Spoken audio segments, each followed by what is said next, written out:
जय श्री कृष्ण। कन्या राशि वालों के लिए 3 नवंबर से लेकर 30 नवंबर तक 2025 का समय कैसा रहेगा।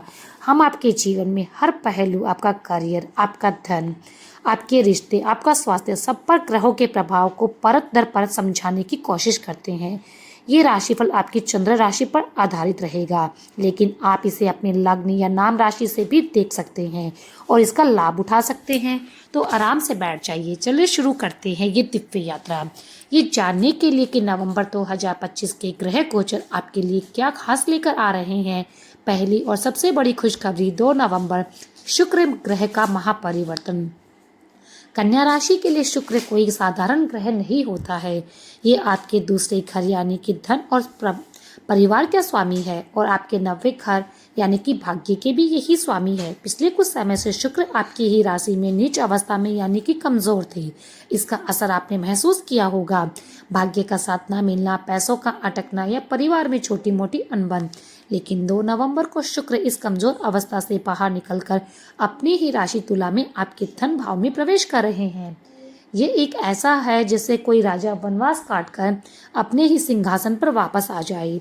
ये आपके भाग्य और धन के लिए इस साल की सबसे शक्तिशाली घटनाओं में से एक होने वाली है। दूसरी बड़ी घटना 11 नवंबर देव गुरु बृहस्पति की त्रिगुणा बल।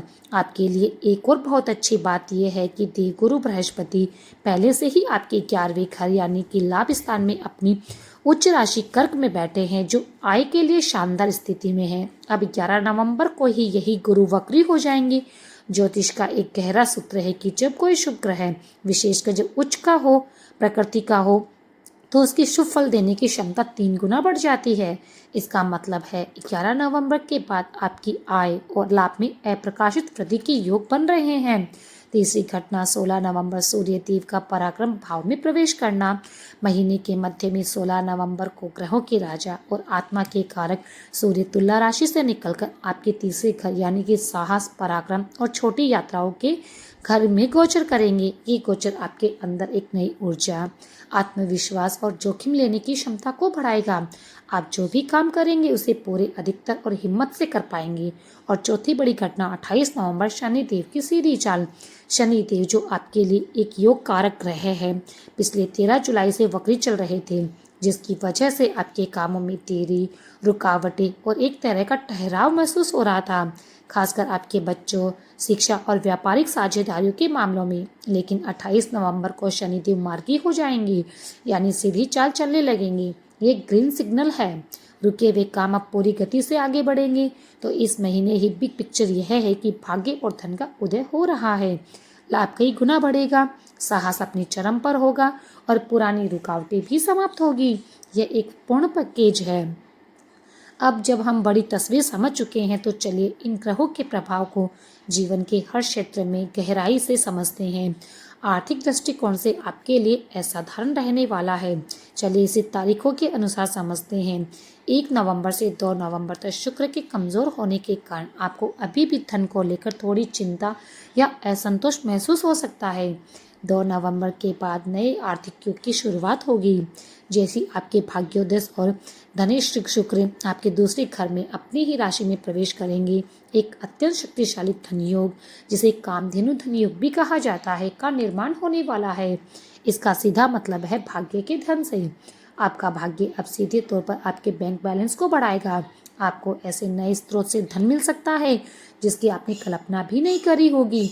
पारिवारिक सहयोग भी मिलेगा, परिवार में सुख शांति का माहौल बनेगा और परिवार के सदस्य आपके आर्थिक फैसलों से आपका पूरा समर्थन करेंगे। ससुराल पक्ष से भी धन लाभ या कोई कीमती उपहार मिलने के प्रबल योग बन रहे हैं। दूसरा घर आपकी वाणी का भी होता है। शुक्र के यहाँ आने से आपकी वाणी में एक अद्भुत मिठास और आकर्षण आ जाएगा।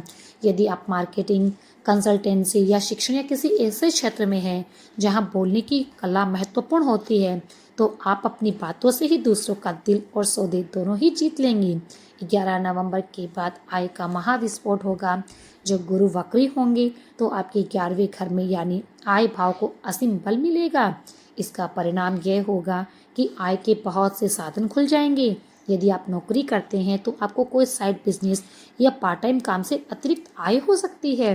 व्यापारी को कई नए ऑर्डर और प्रोजेक्ट्स भी मिल सकते हैं। अगर आपका पैसा कहीं लंबे समय से फंस चुका है, चाहे किसी भी व्यक्ति के पास हो या फिर किसी सरकारी विभाग में, तो इस अवधि में उसके वापस मिलने की संभावना बन रही है।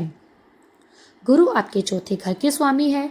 उनका लाभ स्थान में बलवान होना ये संकेत देता है कि किसी संपत्ति की बिक्री या किराए से आपको बड़ा आर्थिक लाभ हो सकता है। इस महीने कई अन्य शुभ योग जैसे कि उभयचारी योग और अमल योग भी बन रहा है, जो आपको राजनीति, प्रशासन और करियर के माध्यम से धन लाभ दिलाएंगे और समाज में आपका मान सम्मान भी बढ़ेगा।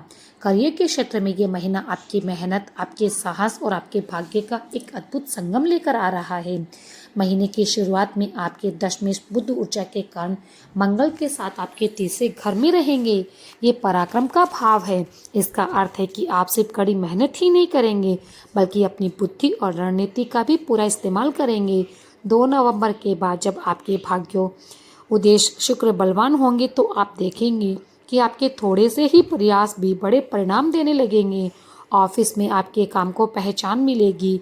16 नवंबर को जब सूर्य आपके पराक्रम भाव में आएंगे, तो आपकी निर्णय लेने की क्षमता बढ़ जाएगी। यह समय व्यापारियों के लिए भी शुभ है। आप अपने व्यापार के विस्तार के लिए कोई साहसिक कदम उठाएंगे। महीने का अंत आपके लिए एक बड़ी राहत लेकर आएगा। जब 28 नवंबर को शनि मार्गी होकर रुकेंगे, तो प्रोजेक्ट या सौदे अब तेजी से आगे बढ़ेंगे। अब बात करते हैं उन महिलाओं की जो घर की धुरी होती है। हमारी गृहिणियाँ एक माता जो घर आपकी ऊर्जा और आपका प्रेम ही बनाता है। और ये महीना आपके लिए ढेरों खुशियाँ लेकर आ रहा है। आपके लिए सबसे बड़ी खुशखबरी 2 नवंबर को शुक्र का गोचर है। शुक्र ग्रह सौंदर्य, सुख, सुविधा और प्रेम के कारक है। जब वे आपके परिवार और धन के दूसरे घर में आएंगे, तो आप ये महसूस करेंगे कि घर का माहौल बहुत ही पॉजिटिव और शांतिपूर्ण हो गया है। इस समय घर में किसी ने कीमती वस्तु, गहने या वाहन के खरीदारी के प्रबल योग बन रहे हैं। परिवार की बचत में वृद्धि होगी, जिससे आपको मानसिक शांति मिलेगी। आपके सप्तम भाव जो आपके पति का भाव है, उस पर देवगुरु बृहस्पति की शक्तिशाली दृष्टि पड़ रही है। इसका अर्थ है कि इस महीने आपके पति को अपने करियर या व्यवसाय में कोई बड़ी सफलता मिल सकती है। उनकी तरक्की से न केवल घर की आर्थिक स्थिति मजबूत होगी, बल्कि घर में खुशी का माहौल भी बन जाएगा। 28 नवंबर को शनि के मार्गी होने से यदि उनके काम में कोई रुकावट थी, तो वह भी दूर हो जाएगी। देवगुरु बृहस्पति की एक और शुभ दृष्टि आपके पंचम भाव यानी संतान के घर पर पड़ रही है। यदि आपको अपने बच्चों की पढ़ाई, स्वास्थ्य या व्यवहार को लेकर कोई चिंता थी, तो वह इस महीने दूर हो जाएगी। आपको उनकी ओर से कोई शुभ समाचार जैसे कि परीक्षा में अच्छे अंक लाना, कृषि प्रतियोगिता में जीतने का सुनने को मिल सकता है। महीने की शुरुआत से ही तीसरे घर में मंगल और बुध की उपस्थिति आपको घर के कामों में बहुत ऊर्जावान बनाएंगी। तो मित्रों, ये थी आज की जानकारी। आशा करती हूँ कि आपको ये जानकारी बहुत पसंद आई होगी।